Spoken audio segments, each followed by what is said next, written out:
Dub Craig and Steve Berard. Welcome to the show. Later on, I'll be chatting with a member of the BC Wildfire Service about the situation in our area and up north near Fort Nelson. Yes, indeed. But first, a local resident of Rolla, or near Rolla, I should say, had a harrowing experience recently when she fell into a hole on her property because of a septic tank she didn't know was there. To talk a bit more about that, we're joined by local author and artist and the Rolla resident, Donna Kane, to tell us about her story. Donna, how you doing today? Good. Thank you. Well, I was going to say thank you very much for making some time for us. I really appreciate it. I'm having lots of technical issues here. I think I've got it sorted now. But Donna, I think there's a story that's been shared rather widely, but in case somebody's hearing it for the first time, tell us what happened to you. I think this was last week it happened. It was actually now about a month ago. Oh, no kidding. And okay. I was staining my deck. We have a deck that goes around the house. And so I was just standing on the lawn by the deck. So like basically right by my house. And the earth just, without warning, gave way under my feet. And I fell about 10 feet down into what turned out to be a septic tank. I didn't know what it was at the time. I just knew I'd fallen through the earth. Yeah, and I think as I saw in other interviews you gave about this, septic tank was, I think, filled with cold water, correct? Or mostly filled, right? Right. It hadn't been used. Like after we discovered what it was, we didn't know that right off the bat that it was a septic tank. We thought it might be a cistern. But then when we started talking to the old timers, they said, no, it was a septic tank, but it hadn't been used for probably at least 30 years, maybe even more. And so the water in there was not contaminated. It was just, groundwater that had seeped back into the tank over time. So that part wasn't really as terrible as it sounds, but yeah, it was filled with water, so it was over my head. Oh my gosh. And so, well, first of all, were you like injured or anything as you fell into the tank? Not really. The funny thing is, because I tried so hard not to drown, I was like using every muscle in my body. The next day, I did phone the nurse line, and they're like, well, do you have any bruises or cuts? And I'm like, no. But I actually did. But I was a whole body of pain, so I couldn't distinguish between a bruise and a cut. But it was nothing significant. They were very minor. So it was more I think the trauma that is more lasting. Yeah, I mean, I'll say, I think again you described it as you kind of had to swim around, if we could call it that, tread water for about 20 minutes before you managed to get the attention of your husband. I mean, take me through that. This happens to you. It's a surprise. You're probably in shock, and then you're calling out for help and nobody's coming. Yeah. How were you feeling? Were you getting really cold? Like, what was kind of going through your head? Well, when I first fell in, I thought, well, immediately Wayne, my husband, would come out because he was literally 10 feet away. He was sitting in the living room. But it was windy. I was in a hole, so my voice was muffled, and he had the radio on, so he couldn't hear me. I didn't have to tread water the whole time. Like I was able to reach up and sort of hold on to the earth that way. And then by luck, because I was standing on the deck, there was a deck chair close to the hole. So I was able to grab a leg of that chair and yank it over and topple it.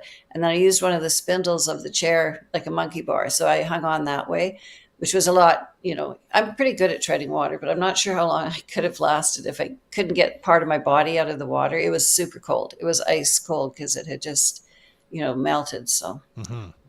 Well, thank goodness you're all right. First of all, Donna, I'm glad you're here to tell us this story. All right. So then what happened? Wayne, after you said about 20 minutes, he came out and was able to kind of hoist you out of the hole, I suppose.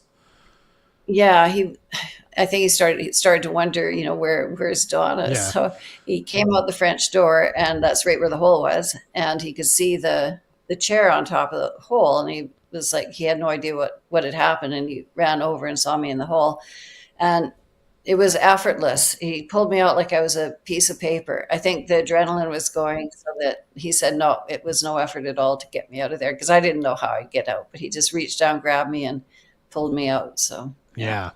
How much earth was kind of over top of kind of the top of the septic tank? Was it like a couple feet or even that It much? was, yeah, I would say about a foot and a half to 2 feet of earth. And then there had been a lid on the hole, but it was plywood, and over time it had rotted.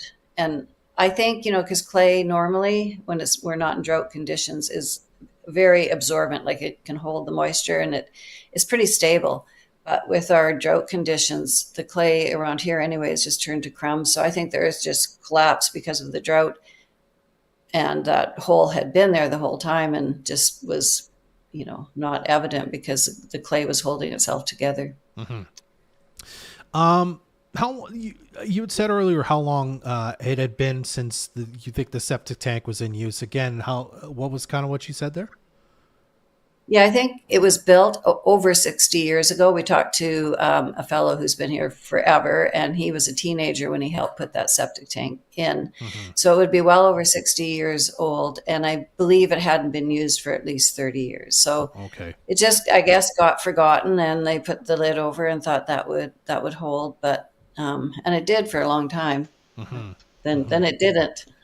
So I mean, Yeah. again, how long have you lived on the property, if you don't mind me asking? 18 years. Yeah. Yeah. So that whole time, and obviously when you bought the property, you had zero idea that this septic tank was sitting there.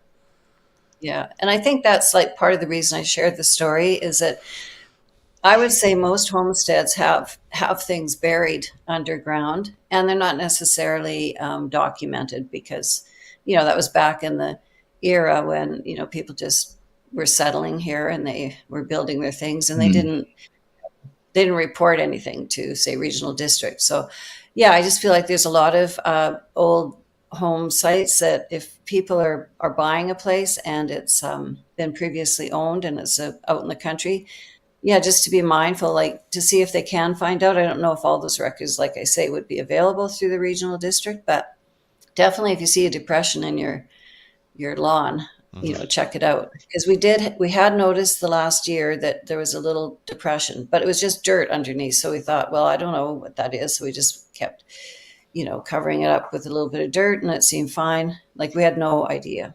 Yeah. Wow. What has happened since? Have you kind of removed the remains of the septic tank and filled it in? Yeah. So what we did was the silver lining, I feel like it was a drought that caused that earth to crumble. Yeah. But because that septic tank was filled with water, the first thing we did was we sump pumped it out, watered my trees, and then we put a GoPro down just to see the structure of the system, and then we just filled it in with. I mean, the cement was Hey, so I have a quick question thick. for you. Oh, Um, I'm so sorry, Donna. My apologies for that. That's all right. Continue your story. Yeah, so we just filled it in with dirt and rocks, and was really good for me to be able to stand in that space where the hole was and know it was filled to the bottom with dirt, and yeah, that you're not going to fall in. Yeah. Wow. All right. So has that kind of already then all been done? Like is the whole, the kind of depression all gone then? You're putting grass over it? Exactly. Yeah, we seeded it, Yeah. and it's Okay. Well, as I said at the start, Don, I mean, I know we've talked before. I'm blanking on exactly what it was before, but I know you're a poet, you're an artist, you kind of do lots of different things. So I have to ask, I mean, given this experience, which, as you said, I mean, pretty darn traumatic, it was touch and go for you there for a few minutes anyway. Has this inspired your art at all? If you kind of started to, I don't know, sort out, share your feelings in maybe your writing or painting about what kind of happened to you in this harrowing experience? Well, the ironic thing is, right where that hole was, I have a outside bed, and I'm working on a book right now about light pollution and sleeping outside and nocturnal life and night skies. And so right where my bed is right where the hole is, and it has got me thinking about just the similarities between the like what you can see and what you can't see, and what's because with light pollution is obscuring like so much of nightlife, and there's other ways of things getting obscured as well. Plus, climate change is in my book as well, and I definitely feel that this crumbling Earth is a result of climate change. So, so yeah, I imagine it'll work its way in. I haven't quite figured out how, but yeah, I've made some notes. Yeah. And I guess now, if you're even just walking around your property, has this led to you kind of doing more investigations about, is there another septic tank or cistern or something that could be buried somewhere that I don't know about? And yeah, we have asked around the locals, and as far as they know, there's nothing else. But yes, absolutely. When I see a little depression, I make sure okay, how come? Oh, it's because we took a tree out at some point, or we, yeah. So I'm a little more aware, and I'm, I still, if I go down into a dip, I still kind of startle myself. It's probably going to take a while before I don't sort of have this feeling of falling, and it was quite claustrophobic, and it was it's to be so close to your house where you feel the safest, and to find yourself in a situation where if Wayne hadn't come out probably in the next 15-20 minutes, I probably wouldn't have made it, because it was so cold that I was frozen really from the chest down, and I couldn't hang on forever. So I was basically hanging on and wondering how long I would do that before I just said, okay, no one's coming, I guess I gotta go. Oh, man, Donna, I can't even imagine. All right, well, you've already kind of brought it up a couple times, but again, for other people who you don't want this experience to happen to them, your recommendations to them, talk to the PRRD, your local government, the people who live nearby. Do you know of any of this stuff before, I suppose, or when you're thinking about buying a rural property, eh? I think there are also, I don't know what the name of it would be, but some kind of camera that can sort of see under the ground. So I think people are doing that more too when they're buying properties that they don't know what the prior history is, and they can sort of see if there's things underground that they may not know about. But yeah, I would definitely recommend that to anyone who's buying a property previously owned. Yeah, absolutely. All right, and one final thing, Donna, because again, I know you're an artist at poet and whatnot. You said you're working on a book right now. Got anything in the works for kind of what's next for you? Any projects you would say, make sure you come out to this? Well, I've got you. Yeah, I don't have anything. I had a book come out last spring. Yeah. So that was my most recent. That was a poetry book, but most of those launches are now done. And now I'm just hoping to get this other manuscript, which is nearing completion. So I'm hoping by fall, it'll be in the works to be published. All right, Donna. Well, I appreciate you taking a few minutes to chat with us. I know you've given lots of interviews, and to have to relive that over and over can't be the easiest thing, but I'm grateful that you came on to tell your story today. Thank you so much. Well, thank you for having me on. You're very welcome. Again, that's Donna Kane joining us from Rolla to tell her story about falling into a septic tank on her property that she didn't know it's there. I'm so glad she's here to tell us that story today. We'll be right back to talk with the BC Wildfire Service right after this on This Week in the Peace. Celebrate Canada Day with the City of Fort St. John on Tuesday, July 1st. Start your morning with a pancake breakfast at the Fire Hall at 8:30. Then enjoy the parade down 100th Street at 11. Want to be part of the parade? Register by June 23rd. Then head to Centennial Park for live entertainment, inflatables, face painting, carnival games, a farmer's market, show and shine, and more. For full event details, visit fortstjohn.ca.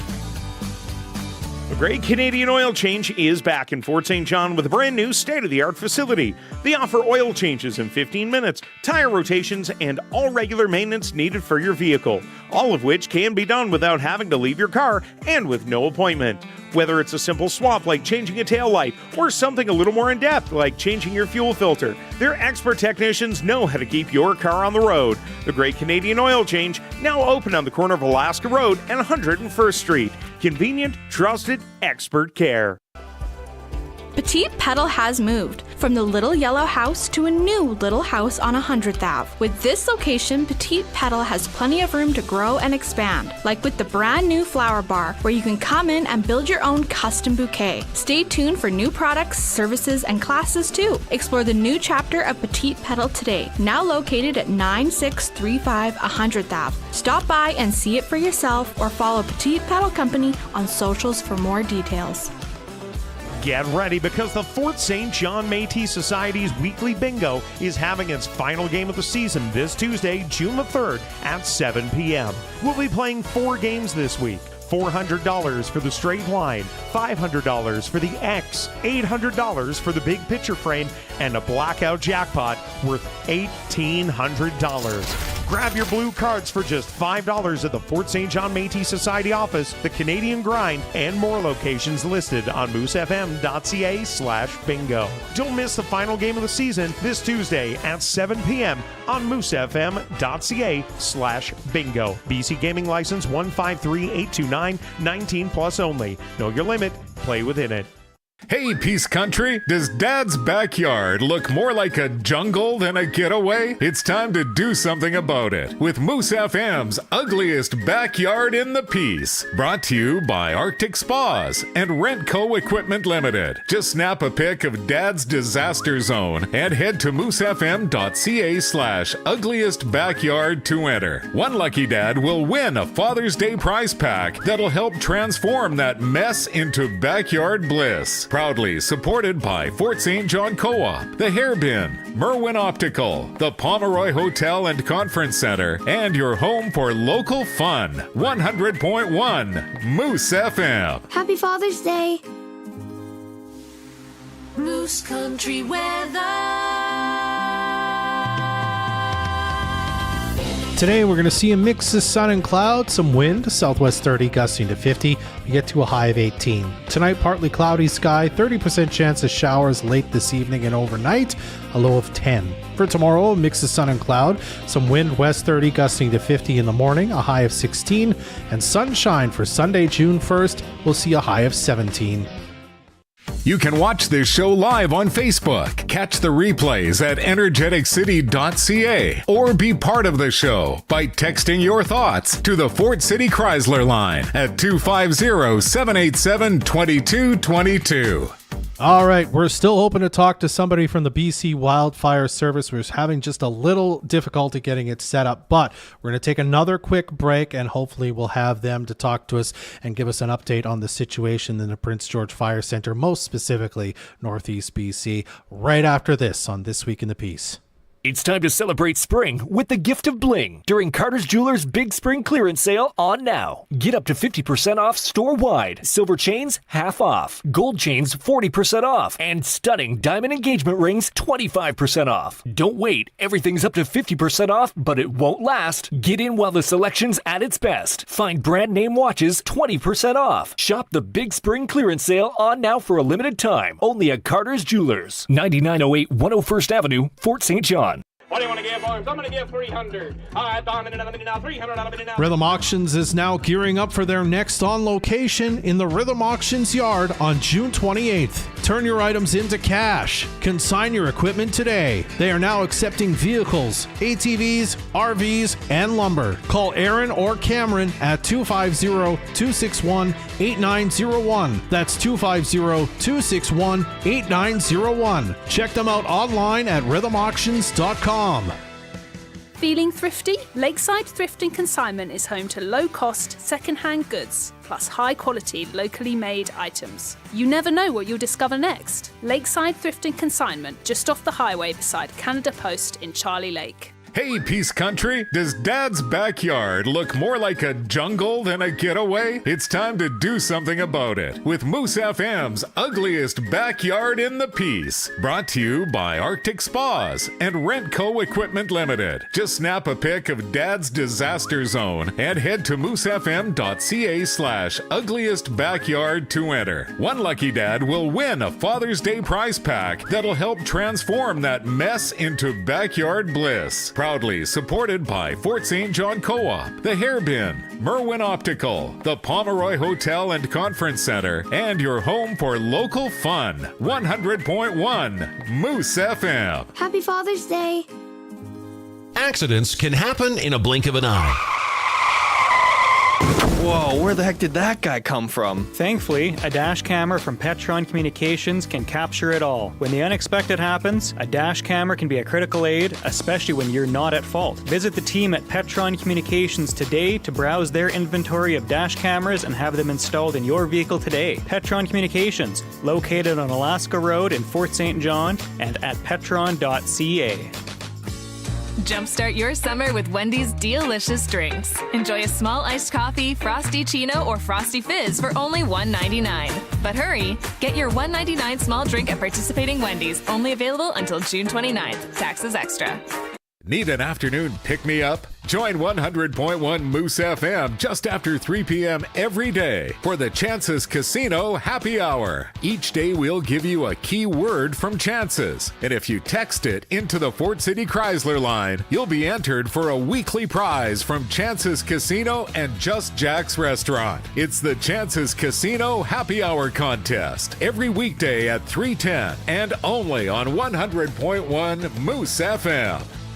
You can watch this show live on Facebook, catch the replays at Energeticcity.ca, or be part of the show by texting your thoughts to the Fort City Chrysler line at 250-787-2222.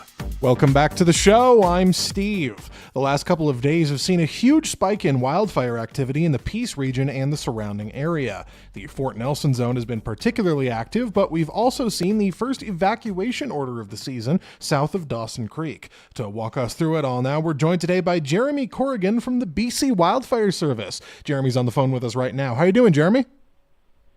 I'm doing well. How about you guys? Not too bad, not too bad. Thanks for making some time today. Yeah, absolutely. My pleasure.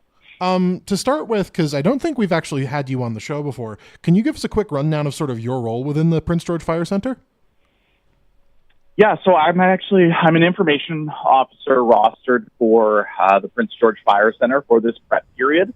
I'm not full-time based in Prince George. I'm actually a communications I work in the communications department, actually in our Caribou Fire Center. Okay. So right now I'm in a rostered position for the Prince George Fire Center as an information officer, and our responsibilities are to keep the public in the loop on everything going on with Prince George wildfire and the fire zone, and getting information out to the public and speaking with you guys and members of the media as well.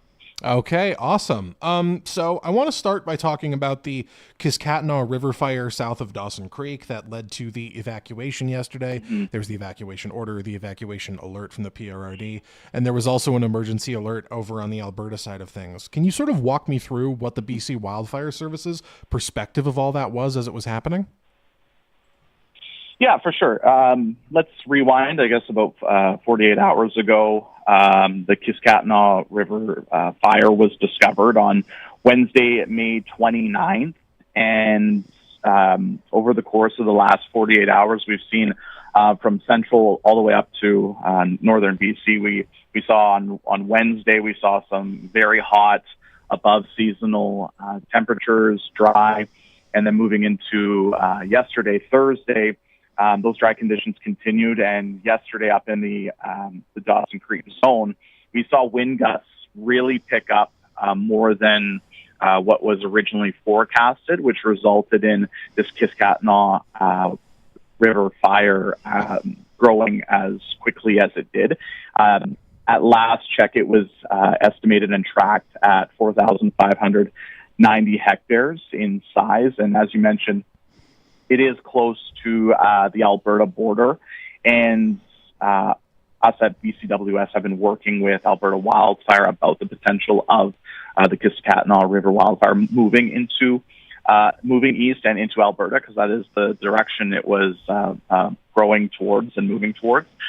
So we have been in collaboration with Alberta Wildfire when it comes to potential resources from them in helping BC Wildfire Service when it comes to this wildfire. And as of this morning, we have 60 firefighters on the ground working on this fire with heavy equipment, aviation resources supporting. And obviously, this is a significant fire that grew quite quickly. So it's definitely a big focus today. And obviously, it's close to the community of Kelly Lake as well. So the BCWS and BC Wildfire Service are getting resources up there as quickly as possible.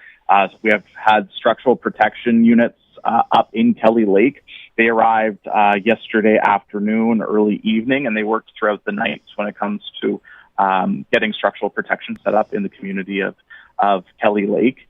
And as of this morning, heavy equipment has been assisting crews starting to build a guard on the west flank of this fire. And it's obviously a significant sized fire, and work continues to be done. And it's a very developing situation right now when it comes to this fire. Yeah, absolutely. Just to really quickly clarify, you said 60 or 16 wildfires assigned to this, or firefighters? 60, yes. 60 okay, firefighters perfect. are on the ground with heavy equipment. And then there's also, of course, then the aviation resources that are supporting the ground crews as well. Yeah, and that for number sure. will potentially fluctuate and increase as the day goes on and as resources become available. Yeah, absolutely. Like you said, this is sort of a very fast-moving, obviously still developing, sudden situation where, obviously the evacuation order and the evacuation alert came through very quickly. What does the communication process look like between BC Wildfire Service and the people responsible for issuing those orders and alerts? How does that sort of process go whenever that's happening? Yeah, absolutely. That's a fantastic question. The big thing is, I think the biggest misconception when it comes to BC wildfire and evacuation alerts and evacuation orders is that BC Wildfire is the governing body that puts it in place, which is not the case at all. BC Wildfire will make a recommendation to the governing body.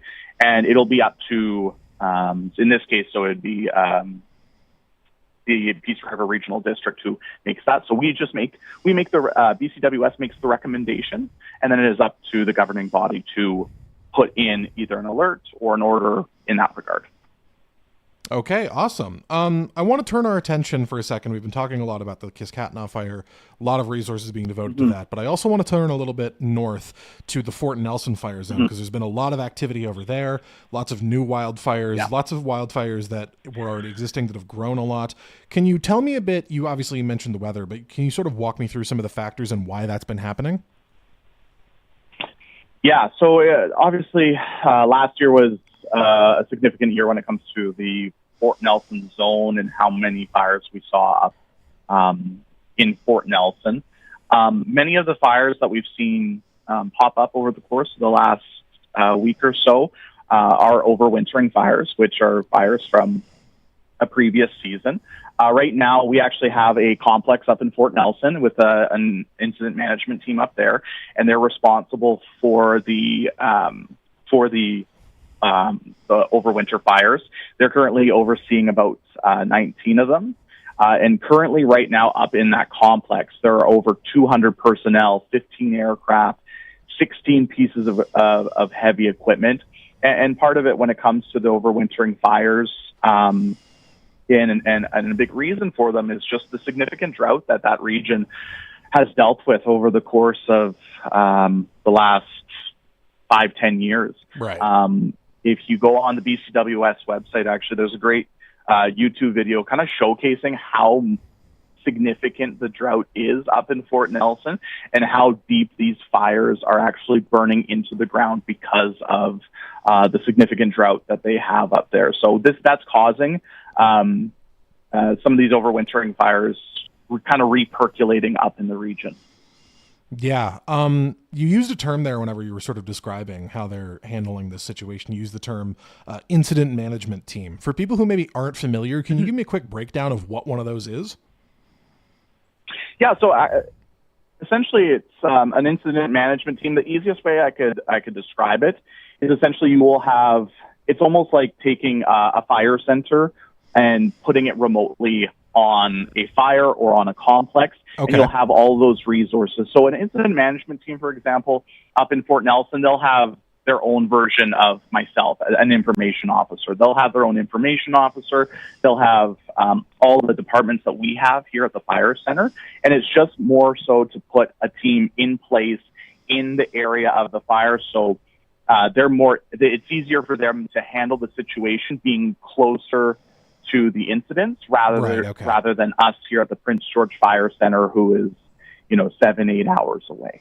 Yeah, for sure. Absolutely. One of the things that I've noticed, I've been helping a lot in the newsroom with our wildfire coverage here on our website. And one of the things that I've seen is that there have been a few wildfires in that area specifically that have been for a couple of days listed as being held or under control. And then suddenly they start growing again and they get relabeled as out of control. What does the procedure look like for when that happens? Is that a common thing? I wouldn't say it's a common thing, but it's always a possibility. And a big part of that is weather. It's a big part of that is weather.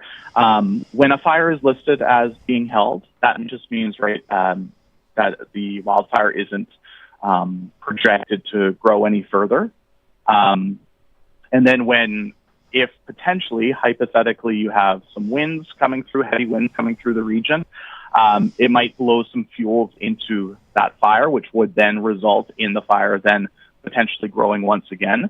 And then that would mean that as a result, it would then be back to being out of control, because the fire is now has the possibility of potentially growing further.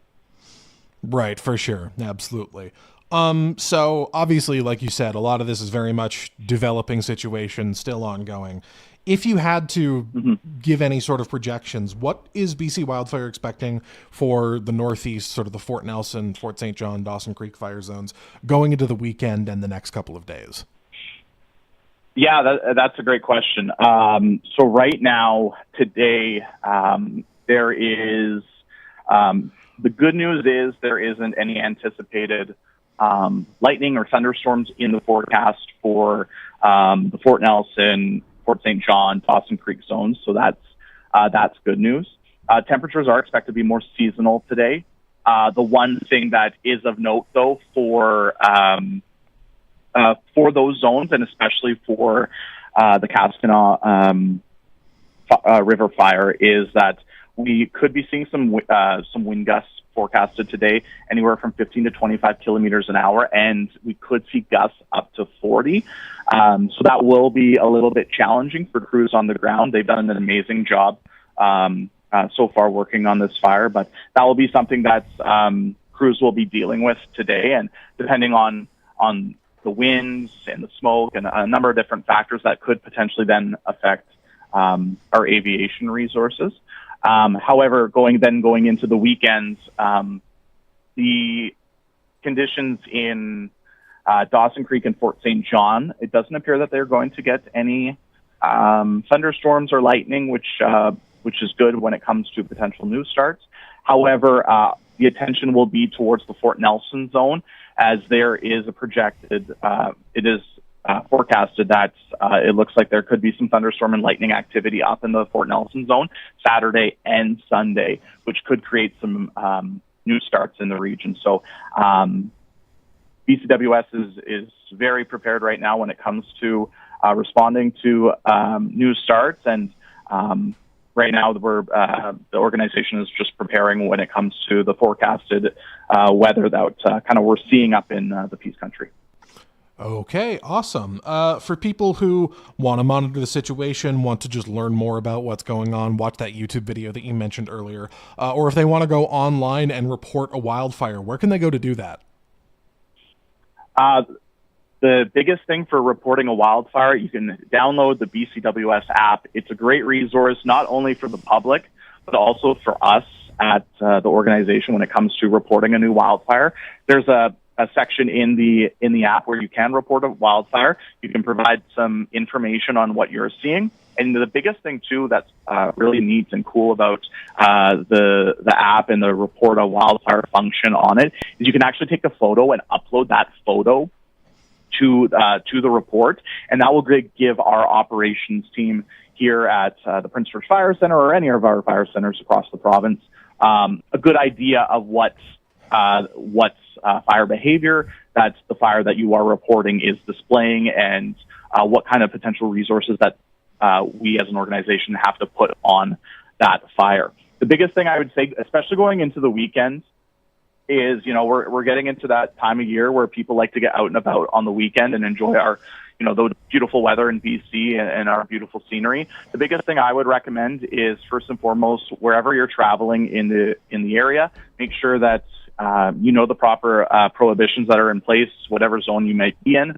And if you are traveling on highways, I would highly recommend, if you check the BCWS app, check on the wildfire situation that you are potentially traveling into, or wildfires in the area of where you're traveling to, because some of the wildfires might potentially affect travel when it comes to potential highway closures. We've seen portions of Highway 52 closed because of the Cascana River fire. And with some fires closer to highways, smoke will be visible in some areas, which will then make visibility very difficult when it comes to traveling on the road. So my big two recommendations would be stay up to date with everything on the BCWS or BC Wildfire Service app, as well as Dry BC, to make sure that that your road conditions and everything like that before heading out on the weekend if you are out and about. Okay, for sure. Awesome. I think that's everything that was on my list. Is there anything else you want to add? No, first and foremost, I'd like to thank you for the time. I really appreciate it. The big thing right now is, like we said, obviously, especially up in the Northeast, it's hot and dry. And right now, when you're out on the weekends, just make sure that first and foremost, if you are traveling, again, Drive BC, stay up to date on the BCWS app. That's where you're going to have the latest information on situations. And it'll be the best to keep you in the loop when it comes to the developing wildfire situation, because the wildfire situation can change quite quickly. And, we encourage residents to stay up to date and stay in the loop when it comes to the situation, especially up in the Peace right now. 100%. Thank you so much for your time today, Jeromy. Really appreciate it. No, thank you so much. I appreciate it too. Have a great day, man. You too. That was Jeromy Corrigan from the BC Wildfire Service. Big thank you to him for coming on, as well as Donna Kane. And thank you for tuning in. You can watch this or listen to this show again by checking out the podcast at Energeticcity.ca/podcast. We'll share this in future episodes of the show there as we make them. And of course, you should check out our other locally produced podcasts before the piece there as well. That's the show. I'm Dub Craig. And I'm Steve Berard. Be well. Join us again next Friday morning at 10 for another edition of This Week in the Peace, your weekly talk show dedicated to the people, events, and news of BC's Peace region. Or you can listen to this podcast again